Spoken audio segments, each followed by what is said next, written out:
अस्सलाम वालेकुम, welcome to my channel. आज फिर एक नई वीडियो के साथ हाजिर हूँ। दरवाजे पर दस्तक हुई थी।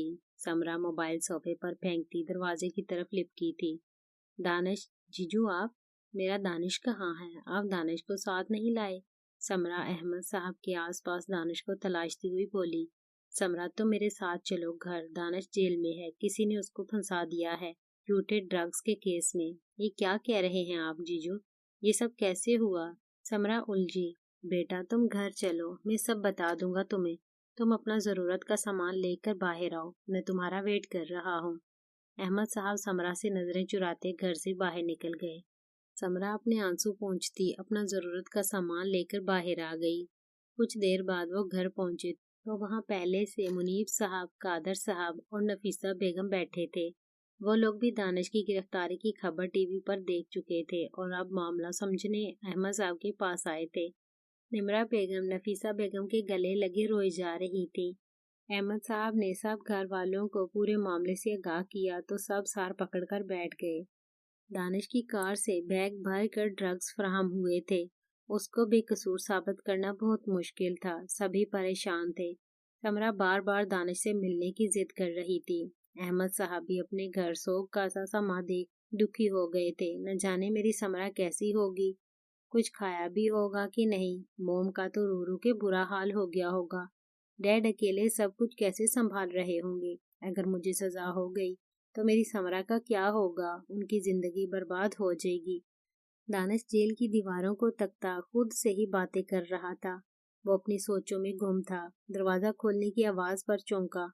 इंस्पेक्टर जेल में दाखिल हुआ था। देखो दानिश, जो पूछ रहा हूँ सच सच बताना। क्या पता तुम्हारी सजा कम हो जाए। दानिश खामोश रहा। चलो बताओ, ये ड्रग्स कहाँ ले जा रहे थे? खामोशी। किसके लिए काम करते हो? खामोशी। और कौन कौन मुलव्वस है तुम्हारे साथ इस काम में? खामोशी।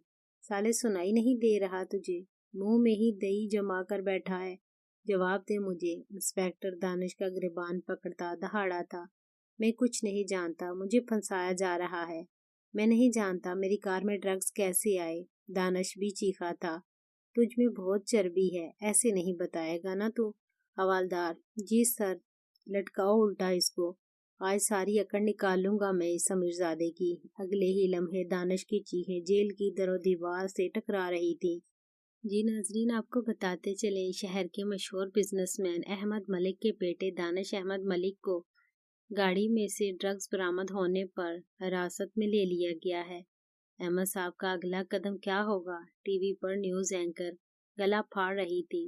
टीवी के सामने बैठे 3 नफोस अपनी फतह का जश्न मना रहे थे। एक बेकसूर को जेल में डलवा कर अपने दिल ठंडे कर रहे थे। हालक रिजवी, सियासत का अहम रुकन, उसकी शय पर उसके बेटे हालत रिजवी और उसके वफादार पले शीदे ने ये काम सरंजाम दिया।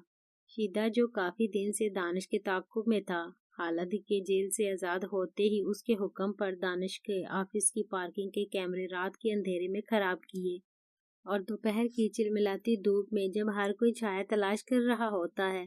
पार्किंग में खुली जगह होने के बायस काफी धूप होती थी। दोपहर में वो जगह सन्नाटे में डूबी होती थी। इसी वक्त ये घटिया फेल सरंजाम दिया गया। वो दोनों अपना काम करके खामोशी से निकल गए। अब वो तीनों बैठे अपनी कामयाबी का जश्न मना रहे थे। रात से दिन हो गया था। 1000 कोशिशों के बावजूद अहमद साहब के कोई सिरा हाथ नहीं लग रहा था। उन्होंने अपने हर बंदे को काम पर लगा दिया, लेकिन नतीजा जूं का तूं था। इंस्पेक्टर रात भर वक्फे वक्फे से दानिश पर तशद्दुद करता रहा। दानिश की हालत काफी अबतर हो गई थी। जिस्म पर जगह जगह जख्म थे, चेहरा भी खून से तर था। हाँ समरा, मेरा सुकून, काश तुम इस वक्त यहाँ होती। बहुत जरूरत है तुम्हारे दानिश को तुम्हारी। पता नहीं तुम्हें दोबारा देख सकूंगा या नहीं। मेरी जान, बहुत याद आ रही है तुम्हारी। दानिश जख्मों से चूर जेल में पड़ा अपनी मता हयात को याद कर रहा था। दानिश, मेरे दानिश, जल्द लौट आओ प्लीज। मैं नहीं रह सकती तुम्हारे बिना। मैं तो तुम्हें सरप्राइज देने वाली थी, मगर ये सब क्या हो गया? खुशियाँ मिलने से पहले ही रूठ गई हमसे। समरा हाथ में दानिश की तस्वीर थामे उससे बातें कर रही थी। रो रो के निमरा बेगम की तबीयत खराब हो गई थी। समरा ने बड़ी मुश्किल से उन्हें नींद की दवाई खिलाकर सुलाया था। अहमद साहब सुबह के निकले हुए अभी तक नहीं लौटे थे। दोपहर हो गई थी, लेकिन वो बेटे को छुड़वाने के लिए पूरी कोशिश कर रहे थे। ओए सुन शीदे, तू बता रहा था उस दानिश की एक अदद बीवी भी है। हालत नशे में दूध शीदे से पूछ रहा था। हाँ है। कैसी दिखती है? खूबसूरत है क्या? बहुत खूबसूरत है साली, क़यामत है क़यामत। फिर इंतजाम कर उसकी खूबसूरती को खराज बख्शने का। खालिद हबासत से बोला, छोटे साहब वो अपने ससुराल में है, वहां से उसे निकालना मुश्किल है, वहां काफी सिक्योरिटी है। कुछ सोचते हैं। खालिद अपनी हल्की दाढ़ी मसलता हुआ बोला, लेकिन बड़े साहब ने उसकी बीवी से दूर रहने को कहा था। उनका कहना है मर्द का बदला मर्द से ही लेंगे। अबे बताएगा कौन डैड को? तू ऐसा कर, उसका फोन नंबर निकाल कहीं से, हम उसे बहाने से अपने फार्म हाउस पर बुलाएंगे, फिर खूब ऐश करेंगे साली के साथ। खालिद अपने मकरू चेहरे पर शैतानी मुस्कुराहट सजाता गोया हुआ, साहब ठीक है, कल तक नंबर मिल जाएगा। शीदी ने शराब का गिलास लबों से लगाया। दोनों दोबारा अपने मशगले में मसरूफ हो गए थे। दानिश को आज तीसरा दिन था। अहमद साहब भी उससे मिलकर गए थे। अपने बेटे की जख्मी हालत पर उनका दिल खून के आंसू रो रहा था, लेकिन उसे अपनी कोई परवाह नहीं थी। उसने अहमद साहब को समरा का ख्याल रखने की हदायत दी। अहमद साहब उसकी इस दीवानगी पर हैरत ज़दा थे। वो कितना चाहता था उसको, कि अपना भी कोई होश नहीं था उसे। ये किसका नंबर है? मोबाइल की रोशन होती स्क्रीन पर नजर पड़ी तो समरा नंबर पहचानने की कोशिश करने लगी, लेकिन वो तो कोई रॉन्ग नंबर था। समरा ने मोबाइल की स्क्रीन पर चमकते सुर्ख बटन को टच किया तो कॉल आना बंद हो गई। उसने अभी मोबाइल वापस रखने के लिए हाथ बढ़ाया था कि दोबारा कॉल आने लगी। समरा ने इस दफा कॉल उठा ली। अस्सलाम वालेकुम, समरा ने सलाम किया। वालेकुम अस्सलाम, आप समरा बात कर रही हैं? उस शख्स ने महज़ब अंदाज में जवाब दिया। जी मैं समरा हूँ, आप कौन? मैं पहचानी नहीं आपको। जी आप मुझे अपना मोहसन समझ लें। जी मैं समझी नहीं, क्या कहना चाह रहे हैं आप? समरा उलझी। मेरे पास कुछ ऐसे सबूत हैं जिससे आप अपने शोहर दानिश अहमद मलिक को बेकसूर साबित कर सकती हैं। क्या सच में? प्लीज मुझे दे दें वो सबूत। जी जरूर, लेकिन उसके लिए आपको मुझसे मिलने आना होगा, वो भी अकेले। समरा घबराई। अकेले क्यों? देखे मैं किसी की नजरों में नहीं आना चाहता। मैं नहीं चाहता कल को आपके शोहर के दुश्मन मेरे पीछे पड़े हों। मैं भी फैमिली वाला हूँ। दानिश साहब के मुझ पर बहुत एहसानात हैं, बस उन्हीं के एवज में ये सब कर रहा हूँ। आगे आपकी मर्जी। वो शख्स अपनी कह कर खामोश हो गया। समरा अपनी सोचों में गलता थी। आप अच्छी तरह सोच लें, मैं मुलाकात की जगह और वक्त आपको मैसेज कर रहा हूँ। अगर अपने शोहर को बचाना चाहती हैं तो आकर मुझसे सबूत ले जाएं। कॉल मुनक़ता हो चुकी थी।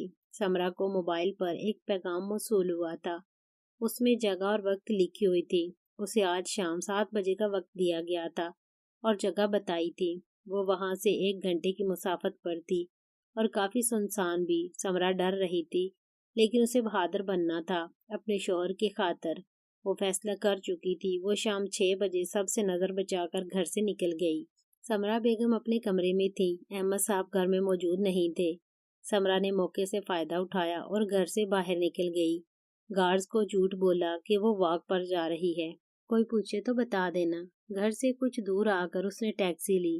ठीक 7 बजे वो अपनी मतलूबा जगह पहुंच चुकी थी। वहां घर एक दूसरे से काफी फासले पर बने थे।